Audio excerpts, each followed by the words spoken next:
Hey, what up guys? So we're back with another SCP Foundation video. If you're new channel, welcome. Now we're gonna be checking out more from TheVolgun, and I know this is one channel that you guys have been like recommending to me the most, even after I put out videos from TheVolgun.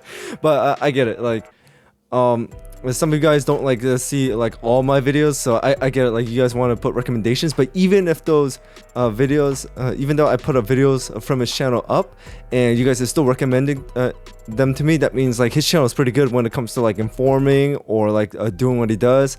So that's really good to hear and really good to see. So this one is called SCP-811 Swamp Woman, subject class Euclid, Carnivorous SCP. So this sounds really terrifying already.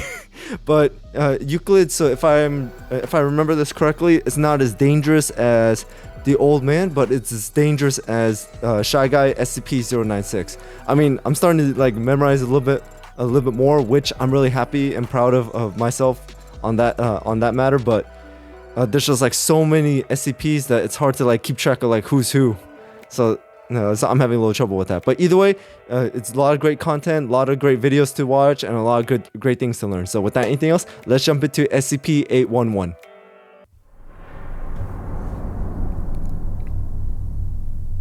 Alright, Swamp Woman. Let's see what's dangerous about her, but it just already says carnivore, so she probably eats people.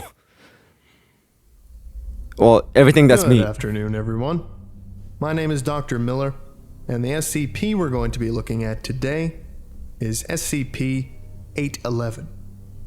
Object Class: Euclid. Special Containment Procedures. SCP-811 should be kept in a climate-controlled cylindrical glass enclosure between 10 and 20 meters in diameter, filled to a depth of no less than 2.5 meters on average with wetland soil and stagnant fresh water.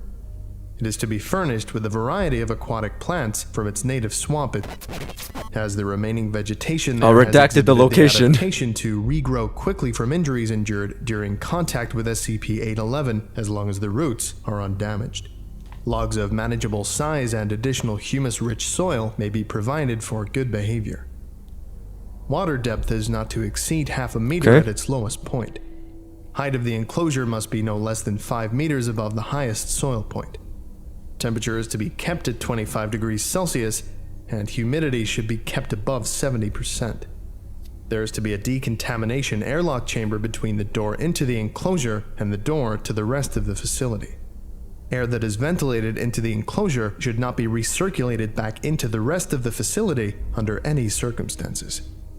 The methane resulting from SCP-811's normal interaction with its environment is not anomalous and may be bottled for use as fuel. No heated elements or open flames are permitted inside the enclosure. The enclosure must be tested daily for pH and microbe levels in both the soil and water, as well as for changes in chemical composition.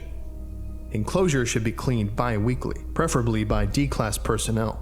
All discarded waste should be put in quarantine for analysis expendable personnel. By standard biohazard protocol. Subject is to be given at least 5 kilograms of live food 24 hours after its completion of its previous meal. The subject is not averse to preying on humans, and it is recommended that personnel not enter the enclosure if SCP-811 has not fed in over 16 hours. Okay, so it will literally eat anything that is meat. SCP-811 outside of emergency situations in which such a procedure is required to save a subject's life.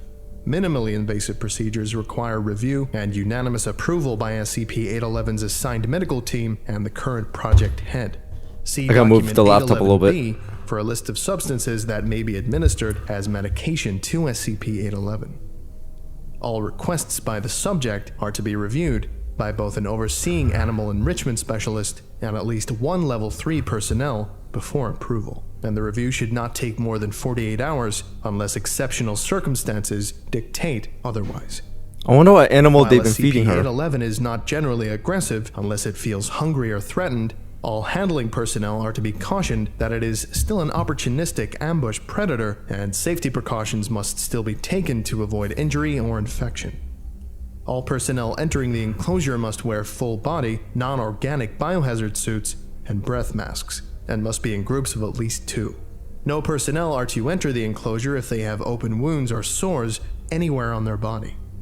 Those suffering from asthma or other respiratory affecting conditions are prohibited from entering the enclosure without a signed note from a physician with level 4 security clearance. As far as research indicates, SCP-811 cannot cause serious injury to anyone properly wearing their biohazard suit. Anyone who removes any part of their biohazard suit while still in the enclosure, for any reason at all, will still be subject to disciplinary action, up to and including reassignment to a project that would not be adversely affected by their status as an amputee. Damn. SCP-811 is shaped similarly to a human female, with disproportionately long and thin limbs and a slightly bloated abdominal region.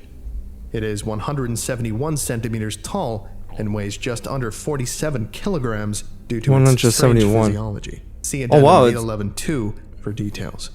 Its skin has slight abrasive properties. It's about 7 to 8 centimeters shorter than me. Wow. That serves to camouflage it among the reeds in its natural habitat. Its sweat has been observed to act as a mild skin irritant. It has extremely oily black hair that has proven to be resistant to cleaning with conventional shampoos.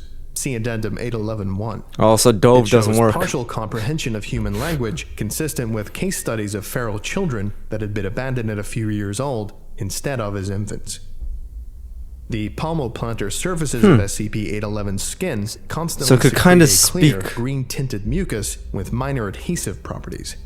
This mucus does not appear to have any effect on SCP-811's own tissue, but any other organic matter that it comes into contact with begins to rapidly decompose through processes not fully understood, reducing the matter into a slightly viscous black liquid. SCP-811 can then absorb said liquid through its skin and directly into its circulatory system.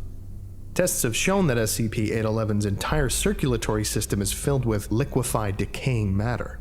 Biopsies taken from SCP-811 have shown the presence of anaerobic bacteria in all examined cells, which, due to the apparent lack of anything resembling functional red blood cells in the subject, are currently presumed to be what SCP-811 uses to metabolize the chemicals in its circulatory system. SCP-811 does not defecate or otherwise produce feces in the traditional sense, and entirely lacks a small or large intestine. Instead, cellular waste and substances SCP-811 is unable to metabolize collect in what is, anatomically speaking, its stomach. Within the stomach, enzymes and bacterial flora cause it to congeal into a grainy, tar-like substance that SCP-811 periodically voids by voluntary projectile regurgitation, a mechanism which it uses to hunt. It preferentially aims at the face or at any perceived open wounds on its target, then waits for the target to die of either immediate asphyxiation by blockage of the mouth and nose, or in a few days of multi-systematic failure resulting from aggressive bacterial infection. This thing is a hunter. SCP-811's teeth did not seem to have any abnormal resistance to decay resulting from chronic exposure to the compounds and microflora in its waste. See Addendum 811-1. Prognosis for personnel who have had contact with SCP-811's waste through mucous membrane or open wound is good if broad-spectrum antibiotic therapy is begun in the first 3 hours, but then rapidly declines. Personnel who are D-class or have gone 12 hours without getting treatment may request termination. Addendum 811-1. Alright, now we're getting to the addendum. SCP-811 has requested regular delivery of bovine prey. Denied. That crocodilians be removed from its prey animal rotation. Approved. The water be stocked with a variety of fish species from its native. Denied. 1 hairbrush made from 100% synthetic materials. Approved.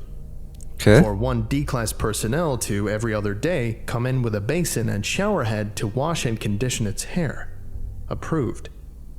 It has been noted that standard strength hair shampoos do not adequately clean away the excessive oil in SCP-811's hair. I'm guessing all these approvals are based on good behavior. A proportion of stronger surfactants has been authorized. To be addressed by a 2-syllable name that has been translated as AE.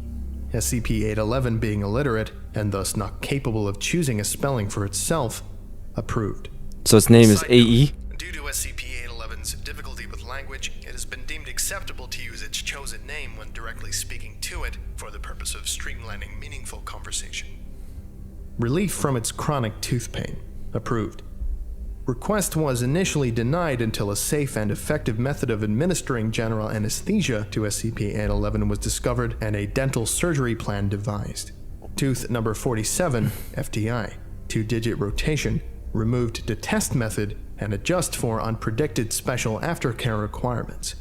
Remainder of SCP-811's teeth removed and overdenture implants installed in a second operation. SCP-811 supplied with complete dentures to be repaired as needed. One turtle in a hazmat suit for non-dietary purposes. Denied. Turtles accordingly removed from prey animal rotation. Possibility of placing a small turtle habitat in the observation area outside SCP-811's enclosure for enrichment under consideration. Addendum 811. Someone wants to eat a turtle? Due to the fact that SCP-811 has lungs and teeth, despite having no apparent use for either, it was brought to Bioresearch Area 12's radiology lab for X-rays to examine its internal structure. Results were inconclusive. Subsequent MRI testing has revealed that SCP-811 has a number of unusual glands and organs attached to its lymphatic system, which may assist in regulation of the viscosity and microbial flora of the material in its circulatory system. Okay, One we're such getting organ into in the terms that abdominal region I don't appears really to know. contain lighter than air gas. The possibility that SCP-811 was one is being explored. Due to the I'm guessing the impossibility of redacted is maintaining like a one's sterile human or operating one's something environment, else. limited understanding of SCP-811's biology, and difficulty in calculating the subject's mass, the risk of major complications or subject death has been deemed too high to authorize exploratory surgery. And this is interview log 811-16. Interviewers, Dr. Trebuchet and Junior Lab Assistant Wachtel. Dr. Trebuchet and Junior Lab Assistant Wachtel enter SCP-811's containment unit. Dr. Trebuchet is carrying a clipboard with a document on it and a shoebox. Okay. Now we're actually going to get into it. Doctor, what want? Questions. Points to shoebox. Food. Dr. Trebuchet nods and opens the shoebox. A frog jumps out. SCP-811 brings her foot down on the frog as it lands and begins to digest it. Doctor wants questions. Yes. Hands the clipboard to Wachtel. Okay.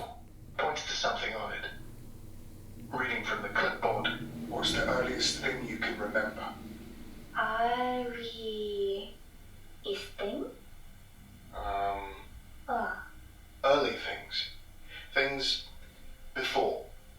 Before box. Before the box. Most before. Yes.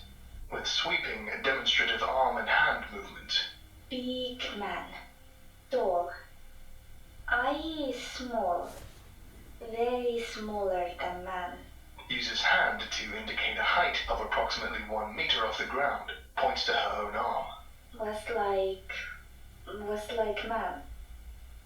What was like him? Pinches some of her skin between two fingers. Is not like eye. Like man. Like people. Your skin. Skin. Prods her arm thoughtfully, then smiles. Skin. Oh, I like... You mean you had skin like ours? It appears so. AE. What after? Pointing to the inside of one elbow. Pain. Stick here. Cold. Needle. AE. Hear that? They're called needles. Needle. Here. Cold. And then, Pain. pantomiming something coming out of her mouth. Red. Was very hungry. Scared. 8 man. Skin. Like this. Oh God. So she ate... Wachtel Oh. begins to vomit in his hazmat suit. SCP-811, misinterpreting this as a sign of hostility, retreats into one of the pools of water in its enclosure and does not resurface until both Wachtel and Dr. Dr. Trebuchet have left.